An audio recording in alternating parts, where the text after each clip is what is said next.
ಶುಭೋದಯ ಸ್ನೇಹಿತರೆ, welcome to tiffin box.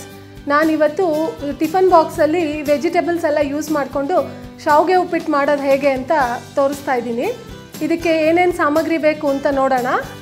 ಜೀರಿಗೆ, ಸಾಸಿವೆ, ಅರಿಶಿನ, ಕಡಲೆಬೇಳೆ, ಉದ್ದಿನಬೇಳೆ, ಕೊತ್ತಂಬರಿ ಸೊಪ್ಪು, ಕಾಯಿ ತುರಿ, ನಿಂಬೆ ರಸ, ಖಾರದ ಪುಡಿ ಎಲ್ಲ ಇದು ಡ್ರೈ ಮಸಾಲ ಯೂಸ್ ಮಾಡ್ಕೊಂಡಿರೋದು. ಮತ್ತು ಬೇಯಿಸಿರೋ ಅಂಥ ಬೀನ್ಸು, ಕ್ಯಾರೆಟು, ಬಟಾಣಿ, ಉಪ್ಪು, ಎಣ್ಣೆ, ಆಮೇಲೆ ಶಾವಿಗೆ. ಮೊದಲಿಗೆ ಒಂದು 2-3 ಚಮಚ ಎಣ್ಣೆ ಹಾಕೋತಾ ಇದ್ದೀನಿ. ಅರ್ಧ ಚಮಚ ಸಾಸಿವೆ ಹಾಕ್ಕೊಳ್ಳೋಣ. ಅರ್ಧ ಚಮಚ ಜೀರಿಗೆ ಹಾಕ್ಕೊಳ್ಳೋಣ. ಸ್ವಲ್ಪ ಚಟ್ಪಟ ಅಂದ್ಬಿಡಲಿ. ನಂತರ ಇವಾಗ ಇದಕ್ಕೆ ಅರ್ಧ ಚಮಚ ಅರಿಶಿನ,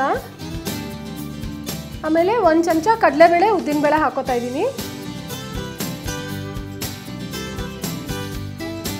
ಈಗ ಇದು ಗೋಲ್ಡನ್ ಬ್ರೌನ್ ಆಗಿದೆ.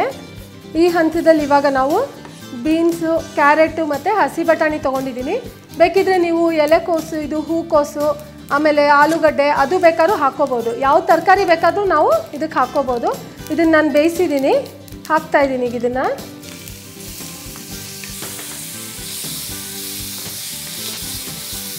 ಇವಾಗ ಇದಕ್ಕೆ ನಾನು ಚಕ್ಕೆ, ಲವಂಗ, ಕಾಳುಮೆಣಸು, ಜೀರಿಗೆ, ಧನಿಯಾ ಎಲ್ಲ ಲೈಟಾಗಿ ಹುರ್ಕೊಂಡು ಇದು ಪುಡಿ ಮಾಡ್ಕೋಬೇಕು. ಈಗ ಇದನ್ನು 1 ಚಮಚ ಹಾಕ್ತಾಯಿದ್ದೀನಿ. ಖಾರ ಜಾಸ್ತಿ ಬೇಕು ಅಂದರೆ ಜಾಸ್ತಿ ಹಾಕ್ಕೋಬೋದು. ಮತ್ತು ರುಚಿಗೆ ತಕ್ಕಷ್ಟು ಉಪ್ಪು ಹಾಕೋತಾ ಇದ್ದೀನಿ. ಈಗ ಇದು ಮಿಕ್ಸ್ ಆಗಿಬಿಡಲಿ ಚೆನ್ನಾಗಿ. ಈಗ ಇದು ಮಿಕ್ಸ್ ಆದ ನಂತರ ಇದಕ್ಕೆ ನಾನು ಶಾವಿಗೆ ಅಂತ ಹೇಳಿದ್ನಲ್ಲ, ಇದೊಂದು ಅರ್ಧ ಹಾಕೋತಾ ಇದ್ದೀನಿ. ಇವಾಗ ಇದಕ್ಕೆ ಈ ಹಂತದಲ್ಲಿ ನಾನು ಇವಾಗ ಇದಕ್ಕೆ ಒಂದು ಸ್ವಲ್ಪ ಕಾಯಿ ತುರಿ ಹಾಕ್ತಾಯಿದ್ದೀನಿ, ಒಂದು ಸ್ವಲ್ಪ ಕೊತ್ತಂಬರಿ ಸೊಪ್ಪು ಹಾಕ್ತಾಯಿದ್ದೀನಿ, ಒಂದು ಅರ್ಧ ಚಮಚ ನಿಂಬೆಹಣ್ಣಿನ ರಸ ಹಾಕ್ತಾಯಿದ್ದೀನಿ. ಇದನ್ನು ಚೆನ್ನಾಗಿ ಮಿಕ್ಸ್ ಮಾಡ್ಕೊಂಬಿಡೋಣ. ಈಗ ಇದು ರೆಡಿಯಾಗಿದೆ ವೀಕ್ಷಕರೇ. ಸರ್ವಿಂಗ್ ಬೌಲ್ಗೆ ಹಾಕ್ಕೊಂಬಿಡೋಣ.